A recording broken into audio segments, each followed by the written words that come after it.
Hey guys, Phil Baumhardt here. So for today's video, I'm going to be making a Viking Krumkniv. So the story behind this knife is I was looking up some photos on the Norwegian Historical Museum website, and I'll have some links in the description for that website if anyone wants to check it out for themselves, do their own research. But I stumbled upon some photos of these knives that had distinct curves, both in the blade and also in the handle. They were very severe curves. They looked kind of goofy to me, to be honest. And the only description for those knives was Krumkniv, which translated from the Norwegian just means curved knife, and it's like, okay, I understand why they call it that. So curved knife. So what was it, and what was it used for? No information on that, but my best guess is that it was used as a kitchen knife. This will be the knife that I'm making for today's video, and I made it out of a coil spring, as I like to do. But from where I cut the coil off, I actually use that for the curve of the knife. So this curve here is going to be like the spine of this knife, and this is actually up here on this particular piece. But without further ado, we'll get the forge going, show you how I made this little knife.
So now to do the curlicue for the end of the knife, I've got this new anvil. This is something that my buddy George found for me, and it's I think it's an old railroad track or something like that, but it doesn't really have good rebound, but it does have this horn on here, which this is very helpful for this kind of thing, so I'm able to just bend it around that. This is really my first anvil horn, so pretty excited to be using this. So we'll get that knife hot again, and then we'll curl up that end.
Okay, I think I got this right where I need it to be. I'm pretty happy with the shape of it. I think I got enough room for at least 2 fingers on there, and the third will be on that curl there, and then your thumb will kind of sit back in that little divot there.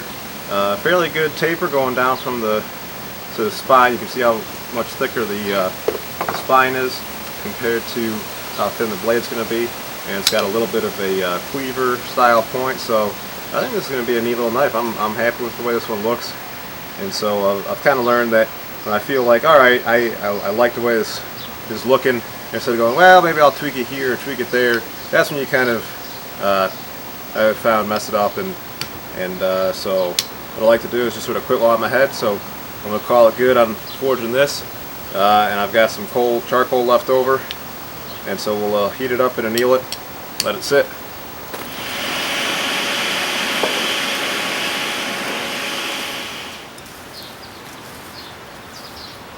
Okay, so that whole blade and everything is all orange. We'll cover that back up. We'll let this off, cool down. So I cleaned up the knife with some vinegar and my wire wheel before I commenced to grinding it. But I just wanted to show you real quick what it looks like just kind of in its out of the forge condition. And so you can see where the edges is already pretty thin, so I shouldn't have too much work grinding on it. And then you know, the spine is nice and thick, and it's kind of rounded over from you know, just the way that the hammer moves it. So already it's a comfortable feeling knife. So all I got to do is grind in the bevel, and then I'll be able to heat treat it.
Okay, so here's the knife after it's been quenched and tempered.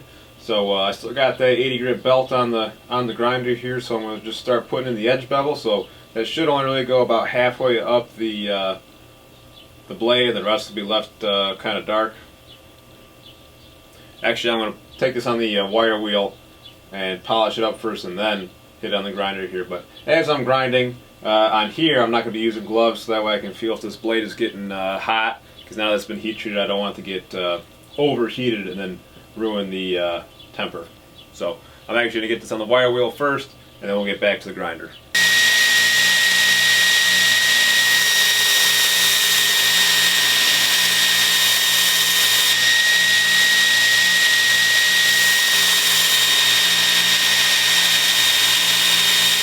Okay, so I'm pretty happy with what I've done with the 80 grit here on this. Now I'm going to switch this over to, I think, 150 is the next belt I got.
150 belt, and I'm starting to get a good burr on. It needs a little more work, and then we'll switch over to the 220.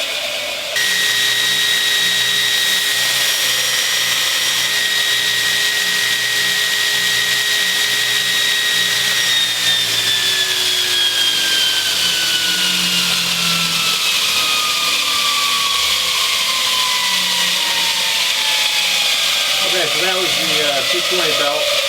Now I was able to put a really nice burr on this. So to me, that means it's ready for the work sharp.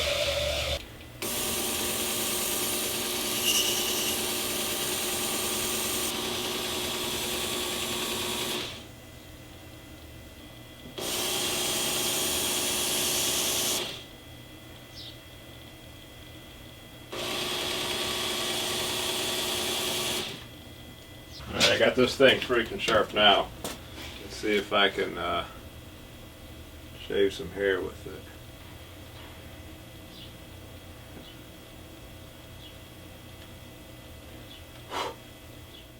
Okay, so here's a look at the finished knife. Pretty quick build. A lot of fun to make though. I've actually made a second one. This one has got more of a point to it instead of the butcher style of blade. Both of these are going to be up on my Etsy web store, available for sale if anyone thinks you might want to own these. Because of the short amount of time it took me to make them, these are actually going to be very reasonably priced, right around $60–70 I think they're going to come out to be. I haven't done the final figures on them yet. You know, from the historical photos, I kind of assumed that they were just a kitchen knife or a utility knife.